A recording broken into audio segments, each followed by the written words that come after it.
Krishnam Vande Jagat Guru.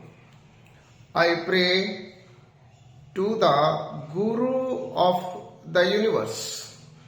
कृष्णम academy की ओर से Gita study की सीरीज में आज 7वें अध्याय से श्लोक नंबर 5 है। श्लोक है अपरा इयम इत्तु अन्याम प्रकृतिम विधि में पराम जीव भूताम महाबाहो यथा इदम धार्यते जगत such is my inferior energy. But, O mighty armed Arjun, I have a superior energy. This is Jiva Shakti, the soul energy, which comprises the embodied soul, who are the basis of life in this world. हे महाबाहो अर्जुन,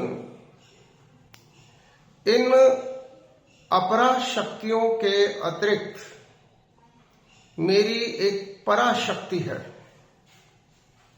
जीव शक्ति, जो सभी देहधारियों में व्याप्त है। और यही शक्ति इस संसार में जीवन का आधार है। इस श्लोक में अर्जुन को और अर्जुन के माध्यम से हम सबको भगवान समझा रहे हैं कि उनकी दो प्रकार की शक्तियां हैं, अपराशक्तियां और पराशक्ति। अपरा शक्तियों का उल्लेख उन्होंने पिछले श्लोक में अर्थात 7वें अध्याय के 4थे श्लोक में उन्होंने किया, जिसमें उन्होंने बताया कि जो अपरा शक्तियां हैं, जो उनकी माया है, उसमें 8 तत्व सम्मिलित है। 8 तत्वों में से 5 महाभूत, जिन्हें हम पंच महाभूत कहते हैं, और इसके अतिरिक्त 3 सूक्ष्म शक्तियां हैं, बुद्धि, मन और अहंकार। इन 8 तत्वों का उल्लेख भगवान ने पिछले श्लोक में किया है। इस श्लोक में भगवान बता रहे हैं कि इन अपरा शक्तियों के अतिरिक्त उनकी एक पराशक्ति है, सुपीरियर एनर्जी है, जो कि समस्त देहधारियों में जीवन का आधार है। इस संपूर्ण ब्रह्मांड में जो जीवात्माएं हैं, वो इसी पराशक्ति का उदाहरण है। अब चर्चा इस बात पर होनी चाहिए कि आत्मा सो परमात्मा, अर्थात सभी आत्माएं परमात्मा है या परमात्मा का अंश है, शक्ति है या शक्तिमान है, सूर्य है या प्रकाश की किरणें हैं। और इसके लिए हम पहला दृष्टांत चैतन्य महाप्रभु से लेंगे। चैतन्य महाप्रभु कहते हैं,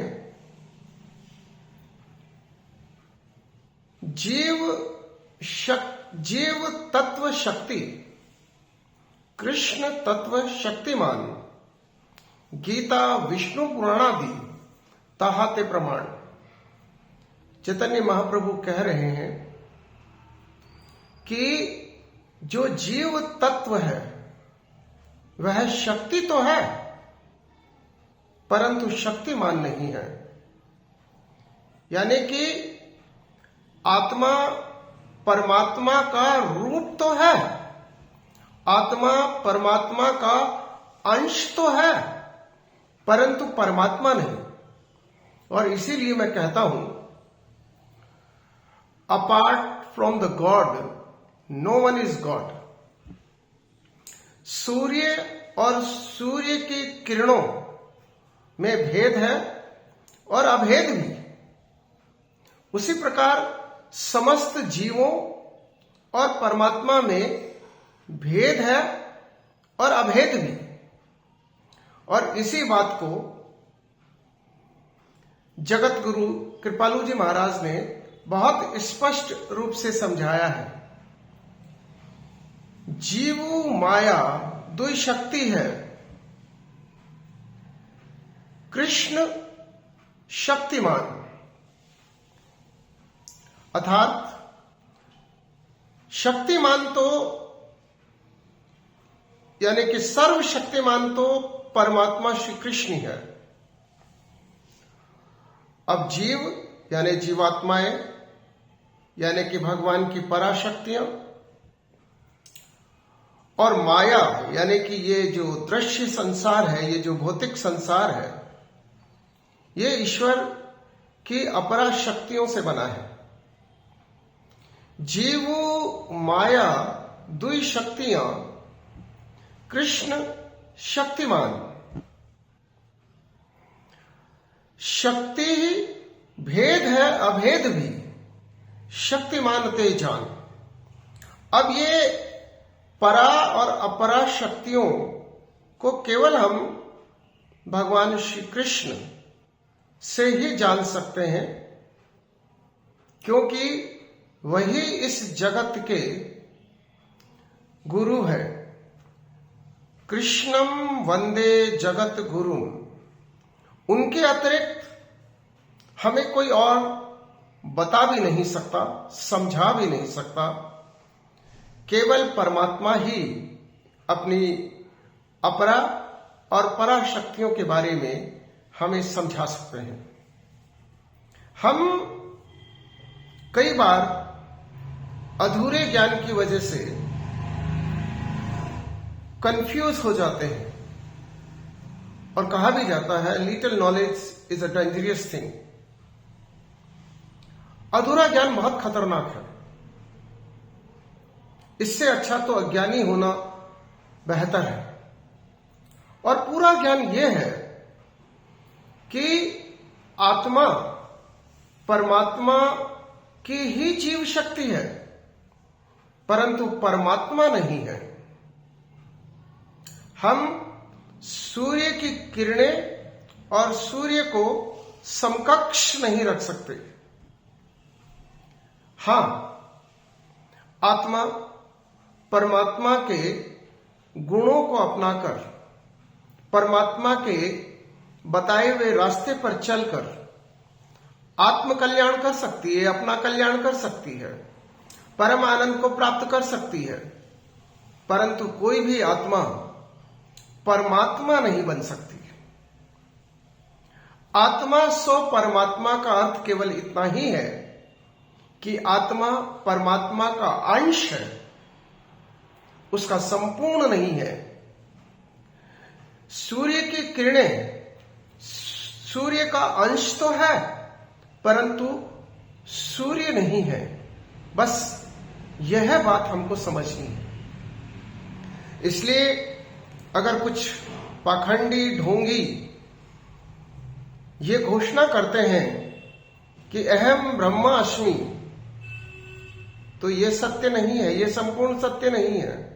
ब्रह्म तो ब्रह्म ही है, भगवान तो भगवान ही है, और apart from God no one is God. कोई भी आत्मा परमात्मा के बताए हुए रास्ते पर चलकर, परमात्मा के गुणों को अपनाकर अपना आत्म कल्याण तो कर सकती है, परंतु परमात्मा नहीं बन सकती। और यही भ्रम, और कई बार पाखंडी ढोंगी और कुछ लोग भोले भाले लोगों को समझाते हैं कि वे भगवान हैं। कोई भी भगवान नहीं है। भगवान को छोड़कर कोई भी भगवान नहीं है और हमें इस भ्रम में कभी नहीं आना चाहिए। कोई कितना ही बड़ा महापुरुष क्यों ना हो, कोई कितना ही सात्विक गुणों वाला व्यक्ति क्यों ना हो, वो व्यक्ति ही है, आत्मा ही है, परमात्मा नहीं। इस बात को हम भली भांति यदि समझ जाएं तो हम पाखंडियों के दुष्चक्र का शिकार नहीं बनेंगे। हम किसी भी संत महात्मा को भगवान समझने की भूल ना करें, वे व्यक्ति ही है। हम इस बात को भली भांति समझें कि परमात्मा के अतिरिक्त कोई भी परमात्मा नहीं है। भगवान इस श्लोक में और इससे पिछले वाले श्लोक में बहुत स्पष्ट रूप से समझा रहे हैं कि एक शक्तिमान होता है, यानी कि सुप्रीम होता है, जो कि कृष्ण है, और उस शक्तिमान की दो शक्तियां हैं। एक अपराशक्ति, अपराशक्ति से ये भौतिक जगत बना है, और एक पराशक्ति, और पराशक्ति से जीवात्माएं बनी है। Non living and living. जो नॉन लिविंग है, जो ये भौतिक संसार है, यह भगवान की अपराशक्तियों से बना है। और जितने भी जीव हैं, लिविंग बीइंग्स हैं, वे सारे लिविंग बीइंग्स भगवान की पराशक्ति से बना है। पराशक्ति भगवान की सुपीरियर पावर है और अपराशक्ति भगवान की इंफीरियर एनर्जी है। इंफीरियर एनर्जी अपराशक्तियां और सुपीरियर एनर्जी पराशक्ति। और इसीलिए भगवान इस श्लोक में कह रहे हैं कि such is my inferior energy, but O Arjun, O mighty Arjun, I have a superior energy. This is Jiva Shakti, or the soul energy, which comprises the embodied soul, who are the basis of life in this world. बहुत हम अद्वैत, द्वैत, इनमें कोई भेद नहीं है। हमें अगर समझ में नहीं आता है तब भेद और अभेद होता है। हम बहुत स्पष्ट रूप से समझें, जीव माया दो शक्तियां हैं। जीव यानी जीवात्माएं भगवान की पराशक्ति है, और माया जो ये संसार है, भौतिक संसार जिसे माया कहा गया है, ये भौतिक संसार भगवान की अपरा शक्ति है, जो कि 8 तत्वों से मिलकर बनी है। जीव माया दुई शक्ति है, शक्तिमान भगवान। God is ऑमनीपोटेंट। एंड हम इस बात को भी समझे, the whole universe is the manifestation of the supreme. जीव माया दुई शक्तियां हैं। श्री कृष्ण शक्तिमान। शक्ति ही भेद है, अभेद भी। शक्तिमान तेजान। हम यानी कि जीवात्माएं भगवान की पराशक्ति है, परंतु भगवान नहीं है। हमारा भगवान से अभेद भी है। जिस प्रकार सूर्य की किरण और सूर्य अभेद है, परंतु सूर्य की किरण सूर्य नहीं है। सूर्य से तो मिलियंस, बिलियंस, ट्रिलियंस रेज निकलती है, परंतु सूर्य एक है, परमात्मा एक है, जीवात्माएं अनेक है। तो ये अनेक जीवात्माएं परमात्मा नहीं है, परमात्मा की अंश है। और इस बात को यदि हम समझ लें, और ये बात केवल और केवल हमें शक्तिमान ही समझा सकते हैं। जगत गुरु कृपालु जी महाराज ये भी कह रहे हैं, शक्ति ही भेद है अभेद है, शक्तिमान ते जान। हम इस बात को केवल शक्तिमान से ही जान सकते हैं। और शक्तिमान अर्थात ओमनीपोटेंट अर्थात श्री कृष्ण से हम जो भी जानना चाहते हैं वो हम गीता पढ़कर ही जान सकते हैं, क्योंकि Gita is the guidance given by the God himself to lead a happy human life. इसलिए सभी को, मानव मात्र को गीता पढ़नी चाहिए और समझनी चाहिए। गीता के एक एक शब्द को, एक एक श्लोक को यदि हम वास्तव में समझ जाएं, यदि हम गीता के 700 जो श्लोक हैं उन्हें हम समझ जाएं, तो हमारा ये मानव जीवन सफल हो जाएगा। और गीता को समझकर गीता के अनुसार अगर हम आचरण करें तो हम परम आनंद को, परमात्मा को प्राप्त कर सकते हैं। इस श्लोक में भगवान हमें समझा रहे हैं कि जितनी भी जीवात्माएं हैं वह सभी जीवात्माएं मेरी पराशक्ति, जीव शक्ति, द सोल एनर्जी की एग्जाम्पल्स हैं, की उदाहरण हैं। जय श्री कृष्ण।